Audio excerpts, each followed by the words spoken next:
So, hi guys, si Kadyo po, no? Sabihin ko lang yung aking pananaw sa naganap na Boss Ironman Mindanao Cup, no? Sa General Santos. Actually, ilan lang kaming na-invite na media to cover the event, no? So, saying this, no, I'm on the ground, no? Nakita ko yung mga boss organizers on how they handled the event. The president is being, pati yung vice president is being blasted on by netizens, no, online, no, calling them names, di ba? Para bang ang laking kasalanan na gawa nila sa tao. Actually, if you get to meet them, no, oo nga pala, so first of all, no, I don't really like endurance race. I mean, endurance events like this. Kasi, again, it's dangerous. But, of course, I would like to see it with my own eyes. Kaya ako pumunta doon to cover the event, no? And, of course, they were the ones na gumastos sa pagpunta namin doon, no? Saying this, no, I'm not gonna sugarcoat anything. I'm not gonna justify what they did sa event na to. But I'm only telling you guys what I saw as media, no? You have to say the truth, no? You don't need to kumbaga wala ka pagtakpan, no? Porque ginastos ang kanila. Okay, ganito yan. Yung mga Boss Ironman organizers, they really tried, no, to make this event as safe as it could be. Okay? They went to the channels of talking to the town, sa mga dadaanan nito. But I believe, no, hindi nila nakausap lahat. Kasi may mga towns na hindi alam, no. But marami rin na nakakaalam na dadaan sila. Mga mag-cheer pa nga sa mga daan yan, sinasalubong sila ng mga tao, no. Even sa airport, no, when we arrived and when we were also going home na, no, yung mga tao doon sa airport, yung mga locals, tuwan-tuwa sila, para bang ano sila, parang celebrity ka ng pag alam nilang ikaw ay kasama sa Boss Ironman, no. Yun lang po nakikita ko, no, sa part ng ano bang tingin ng lugar na yun. But again, malaki Mindanao, may mga ibang lugar na naiinis dahil nga sa mga alam nila sa hindi safe na pagtakbo ng mga participants. Okay, going back to the organizers, no. Yung president, if you're gonna meet Sir Henry, no, actually, is easy to talk to, okay naman siya, no. Gusto lang niya talaga na parang, kasi ano to kumbaga alam mo naman, pag mga member ka ng club, bayan, mga Rotary, Lions, Eagles, napakalaking bagay sa'yo na parang na itataas mo ang club mo, no. Iyan ang feeling ng isang Boss Ironman member. Yung itong kanilang ginagawang ito is parang legacy na nila, na tipong they're bringing not just fun for that, na mag-enjoy sila at ma-share nila sa ibang mga big bikers, kundi syempre yung parang yung feeling na they accomplish, yung club nila accomplish something na magbibigay saya, no, sa community ng motorcycle riders, especially the big bikers, no. Okay, again, they tried everything. They went to the channels of even monitoring yung mga through GPS, yung mga takbo ng mga participants, na may mga rules na sinet sila na bawal talaga mag-overspeeding, makikita sa GPS or else you get disqualified. But as we speak, I don't know if kung ilan ang disqualified, no? We were not able to get that detail. But what I know is ilan lang nakatapos. Siguro mga from 1,000 plus, no, mga 800 plus nakatapos. Then again, I don't have the exact number, no. But yun is what I heard on the ground, no. And they tried yun nga na they wanted to be safe, and then they monitor stuff, no. And then they even have ang daming pulis doon to see that the event is really ma-share at malaman ng tao na may event na gano'n. The police are there to guide the participants, di ba? Marami talaga, as in, even the LGUs, and like of course Manny Pacquiao's there, 'di ba?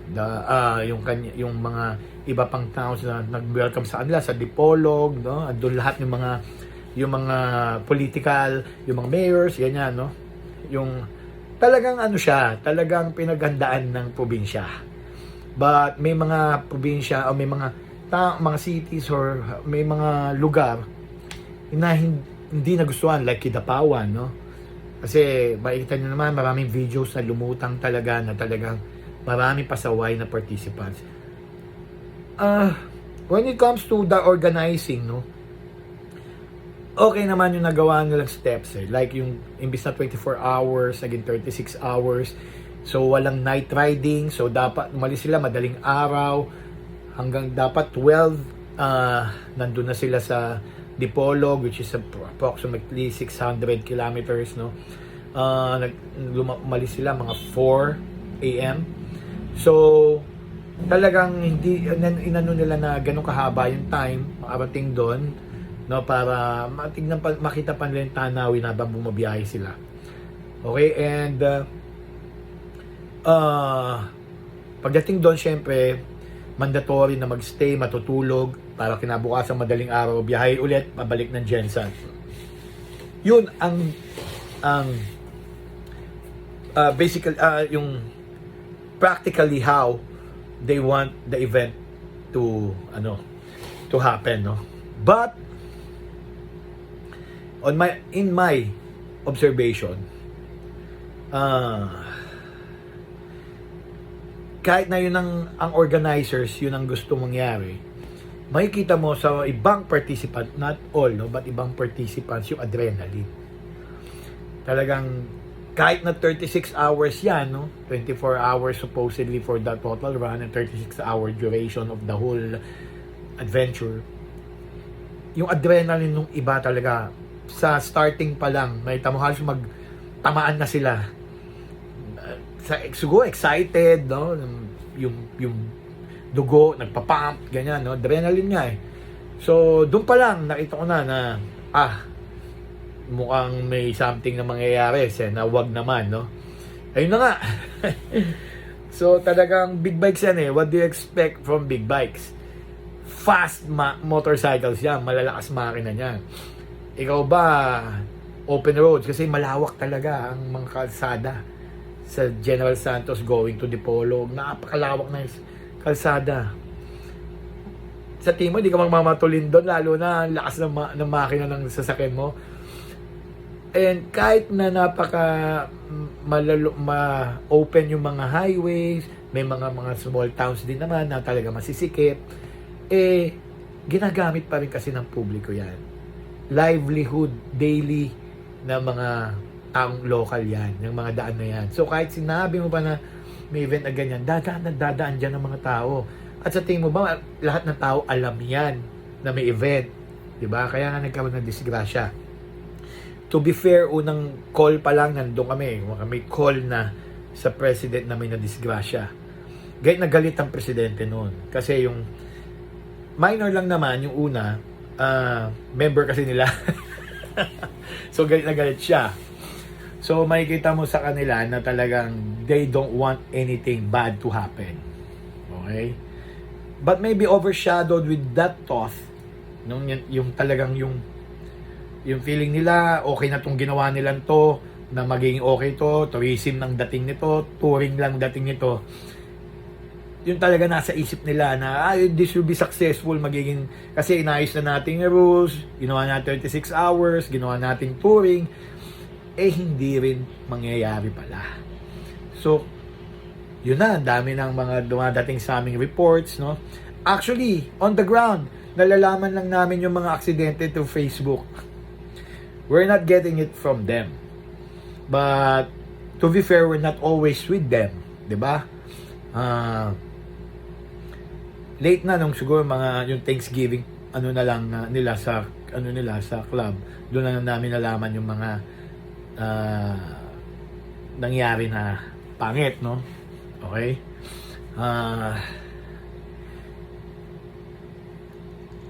From the start, no? Totoo lang, I was right all along na hindi siya magiging smooth flowing. I just want to see it for myself. Hindi nga, dahil nga, mapagsasabihan mo ba naman ng mga may pera na bumili ng motorcycle na, ito gawin mo to, ito yung rules? I don't think so. You're not gonna tell grown men who wants to act like kids to follow rules. Although marami nag-follow ng rules, as in marami. Kudos to those people, talagang sumunod sila, tumigil sila sa mga stoplight, talagang nagdaan-daan sila. Nakikita naman sa monitoring eh. Okay? Sa headquarters, may monitoring doon, makita mo. But marami talaga rin pasaway. To be honest, mostly may pera lang bumili ng big bikes, yun na, nagsimula na magmotor. They don't even know the basics. They just know how to ride it, operate it, but they don't know how to be defensive riders. Okay? Kaya mangyayari talaga yan. Tulad na sinabi ko, doon pa lang sa start, halos magkatamaan na. Paano pa pag nagkaagigilan na kayo sa kalye? Yun. Not taking anything away from the organizers sa boss. They're really good people. Makakausap sila, okay silang lahat. Easy to talk to. Parang pantay-pantay kayo. Kahit alam mo malalaking tao sila, no? Pantay-pantay kayo. Everybody's smiling. Everybody, you can talk to anyone. Iba-iba sila. May mga engineers, judge, lawyers, doctors. Everyone's there. Okay? Cream of the crop. Pag sinabi natin pagdating sa, di ba? Sa kanilang professions, ganyan. But then again, BMWs yan di ba? But then again, hindi talaga pwede ihalo ang ganitong event activity sa public roads. We all know that. And I was right. Hindi pwede talaga. But I was hoping not to be right, no? Na tipong maybe this time nagawa nila ng boss yung tama, mag-enjoy yung riding community, ma-explore, matulungan nila yung through the funds na ma-generate nila doon sa pera ng registration is talaga maitulong nila. Totoo naman, 100% they're giving it all away yung kinita nila. Siyempre, nagpa-raffle pa nga sila doon ng mga motorcycles for the participants na tipong mas maingganyo pa yung yung maraming sumali, mas marami makuha ang pondo, and to share. I know they will really use it for kawang gawa. I really know that, no? Hindi yan for them to keep o para ibulsa.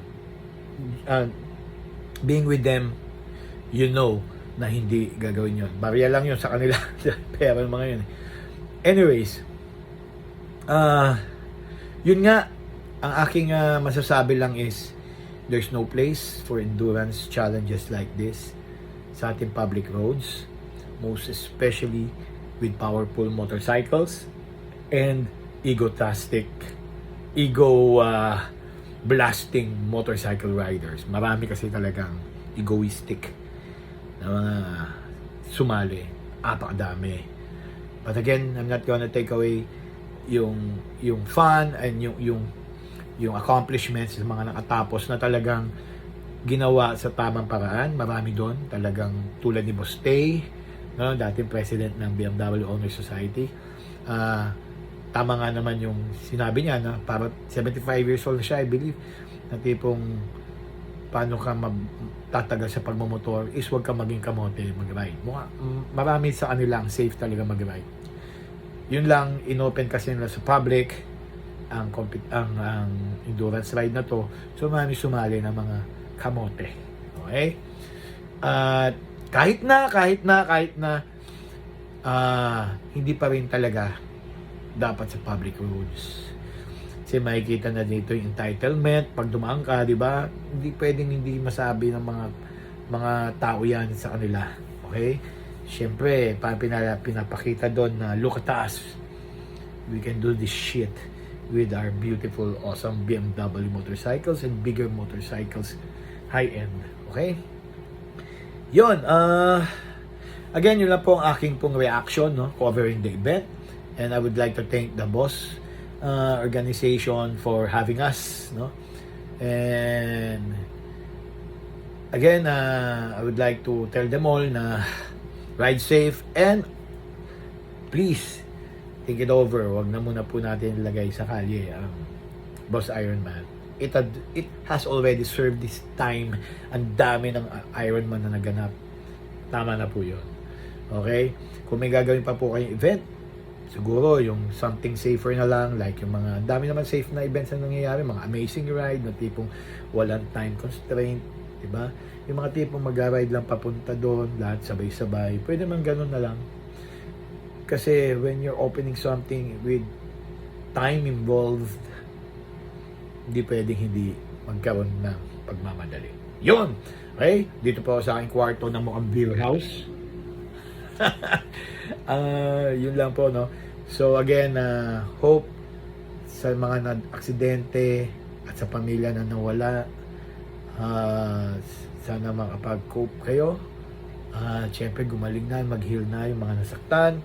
At sa mga members ng Boss Ironman, again, no, if you're looking for ways to help, no, our community in terms of fundraising, hope you get other ways to do it na talaga mapakita nyo yung talagang pagkatao na meron kayo na nakita namin doon, na mga okay kayong mga tao.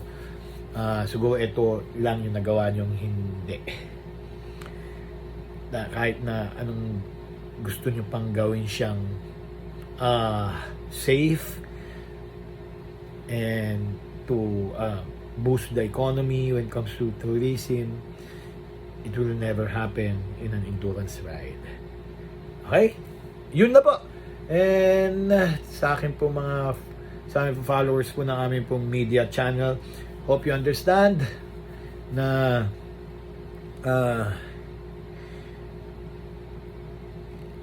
again, no, I will always call out and tell you the truth that I see.